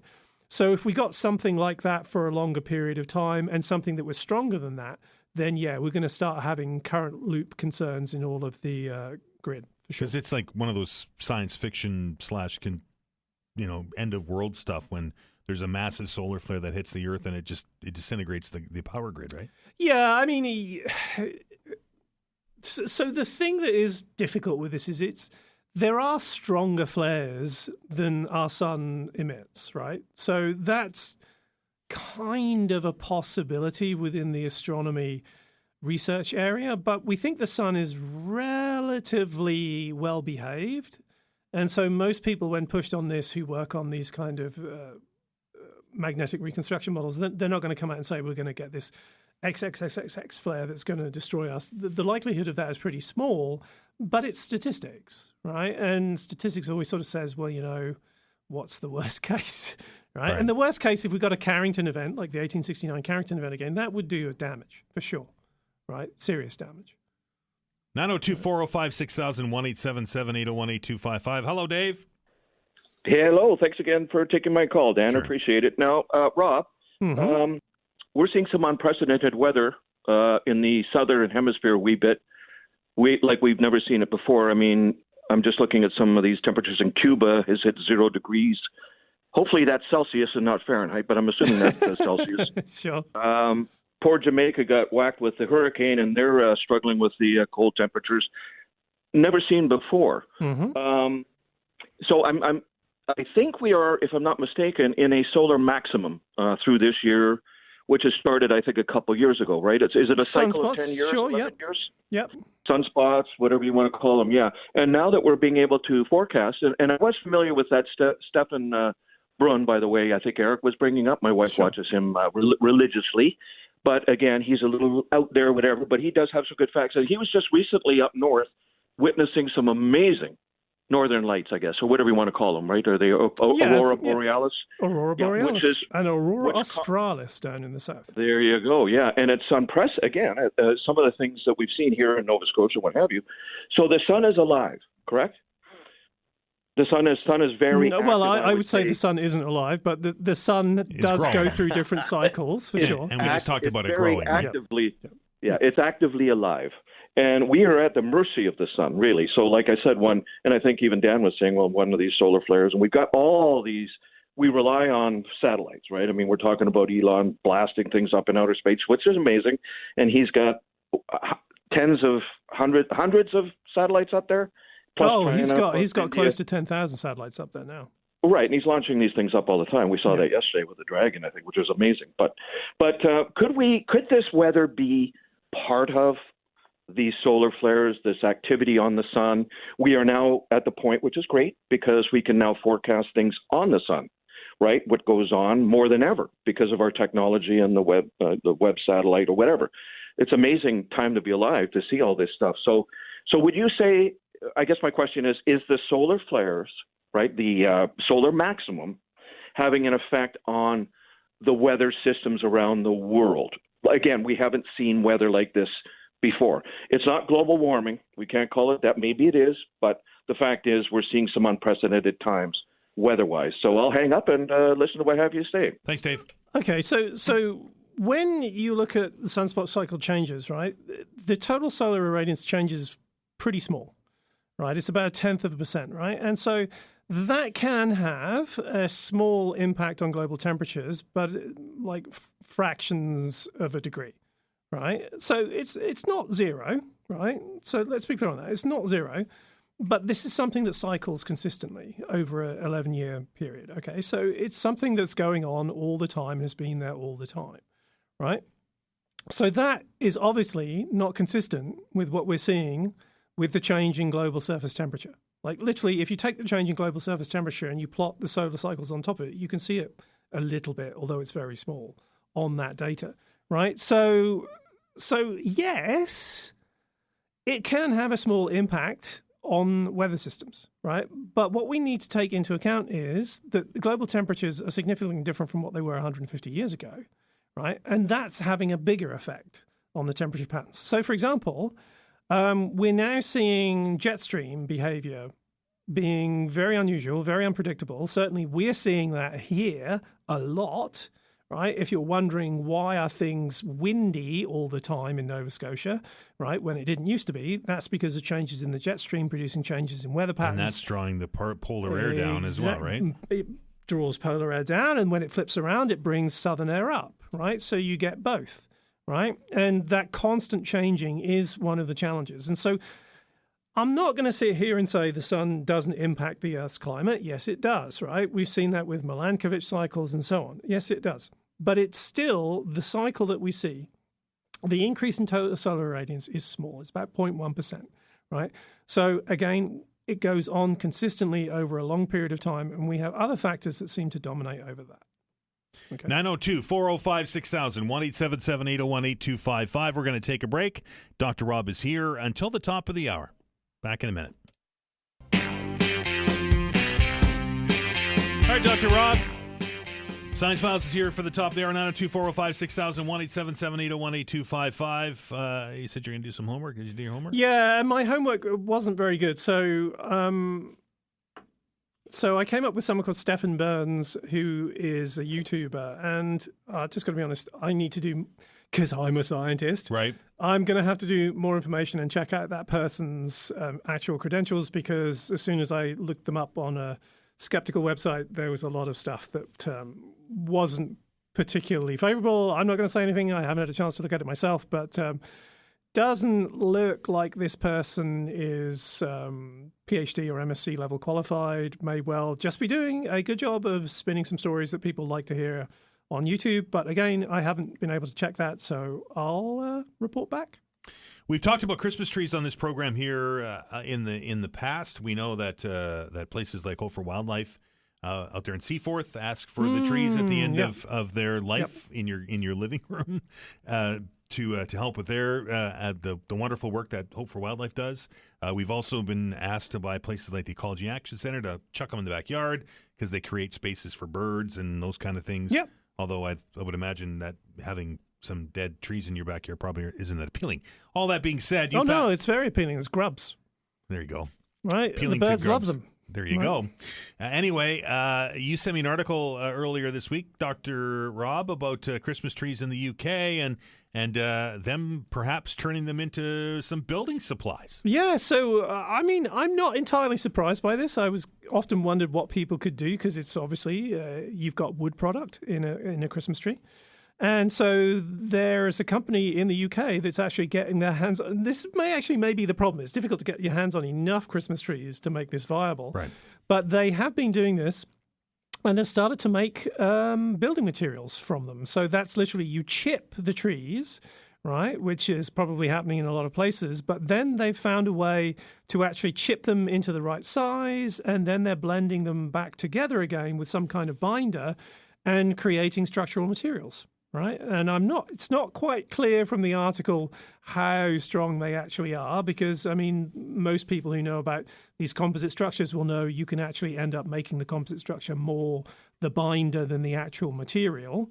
Right. So I'd like to know the statistics of that. But this is obviously an innovative use of all of the wood that's being discarded. It's a different take on it, but it kind of is, looking at the photographs and reading the article, it kind of is reminiscent of orientated strand board. OSB, we used to call it chipboard, but it's that's wood chips that's put together with a bunch of stuff to make and crushed. That's an important part of it as well. Yeah. So interesting use. The biggest nugget I took out of the article that you sent me was that in London, in the UK, they have a Christmas tree rental service, right? The actual cell line is simply rent, water, and return. Mm-hmm. So they can plunk them back in the ground, or they turn them into these. I'd love to know how big the root ball is. Right. That would be interesting to see. Because I mean, if they're cut, they're done, right? Yeah, I'm really curious with that. I mean, there is also the propensity in the UK to have a somewhat smaller Christmas trees than Canadians have. No. Yeah, I'm afraid so. And so, like, when I came to Canada, everyone was like, oh, we've got a reasonable sized tree. And you go in there, it's this 8-foot tall thing, right? It's really a small massive, tree, Rob. Right? And so, yeah, in the UK, the trees tend to be smaller, like 5.5 foot tall trees. Some of them, they say that they actually deliver them in a pot. So I would assume that the root ball is in the pot. Exactly. So if you can put it in a pot, right, then presumably the root ball isn't too bad. But over a period of time, I'm sure that root ball is growing, right, as the tree grows, because that's how they have stability against the wind. Right. Right. Then there must be a point at which that doesn't work anymore, I would assume. Right. Or the pot has to get really big. Yeah. No, I mean, if you take it Look, you've got to take it out of the pot and put it in the ground, and then you take it from one size pot and put it in the next size up pot. That's probably how they're doing it. I don't know. Probably. But anyway, Christmas tree, the problem I have with the Christmas tree rental is that you have to water it. I was going to say, if you don't water it, then you lose your investment. So then do you put a deposit on the tree? Because Vanessa will tell you, if there's anything green around the radio station that I have my hands on, it's brown very quickly. Oh. The green thumb is definitely not here. No, my partner is really good at remembering to water things. I'm not so good. See, I do. Things don't die when she goes away. Things just get by. They get kind of sickly looking. Although I will admit I don't do all the greens when she's away. We often have our own homegrown greens, and that's not happening when she's gone. Rob, you also sent me an article, and we've talked about light pollution in the past, about a place in Chile, I think, that is purported to have the clearest and cleanest skies for observation in the world, and it was being threatened, but that's no longer the case. So this is kind of like a good news for a change story from an astronomer. So, I mean, I know that people who are interested in having internet access anywhere love the idea of all of these thousands and thousands of satellites, but and I understand why. But in this particular case, it was something different. So down in Chile's Atacama Desert, which is literally one of the best, if not the best place on the planet to do astronomy, very high up, very dry, so the skies are great, nothing really much around there. And so the flip side, though, is that the Atacama Desert has a lot of potential for building green hydrogen and ammonia production facilities. And so there was a plant that was called INNA that was proposed there, which is going to be 10 billion, literally about 12 kilometers away from the most expensive set of telescopes in the world. And it was going to have a significant impact. So not only was there going to be light pollution, there was going to be actual air pollution as well, because you have a particulate going up into the air from these things that was going to also have an impact. So it won't surprise anyone to know that the astronomers all around the world actually got quite upset about this and literally went to the Chilean government on behalf of the European Southern Observatory, who run the big telescope complex down there, and literally said, look, if you do this, you are so severely impacting our telescopes. This is basically erasing your own investment. And so in the end, they decided that they wouldn't build it there, right? And there are other places that they could go and build it, I'm sure. But this is one for the astronomy community, and I can't say that happens very often now. No, usually it's commercial and business over science. We talk about light pollution, Dr. Rob. I'm under the impression that here in Nova Scotia, the Kejimkujik area is very, very good for being a good place to observe, right? Yeah, absolutely. If you take the light pollution map, right, around Nova Scotia, obviously Halifax is like this great big light dome, right? That's pretty clear on the map. But as you go down towards the South Shore and go down to Keji area, then it gets very, very dark, right? And it's literally very dark. The only thing that's sort of like against you in terms of doing astronomy in Nova Scotia is we're directly underneath the jet stream, and the jet stream is very turbulent high in the atmosphere. Hard to see through it. So it's difficult to see through. Right. And so we get what's called bad atmospheric seeing. All of the astronomers who will know what I'm talking about, all of the amateur astronomers in particular, because they're the ones who are actually looking through their telescopes a lot. And it's just not very good. And there's nothing you can do about it because we're underneath this really turbulent patch of air. And so even if you go to Keji, you're still going to have very, very twinkly stars, as it were. But the actual sky brightness will be really quite low, so it'll be really dark. And it's noticeable because I've been in places along the South Shore, and you look up at the sky when you get outside the light dome of Halifax, and it's a completely different sky. Yeah, absolutely. I mean, one of the things I wish I could be able to do is to literally just teleport someone with me down to an area just outside Perth in Western Australia, where there's very little growth, it's very, very dry, and so on, and just show someone the sky there. That is the best sky I've ever seen. That's where we've ended up building the Square Kilometre Array radio telescope. And it's literally so bright. Every pinpoint of light is so strong. It's like the sky is on fire, right? And it's so different from what we see here. It's just an almost religious experience for me to see that because it's so bright, right? And my sister, amazingly, lived with that for many, many years. Didn't think much of it. There you have it. Christmas for astronomers. Thanks, Dr. Rob. Thanks, everyone, for the great questions. And thanks to you all for joining the show. We're back tomorrow. Until then, everybody be well and be kind to one another.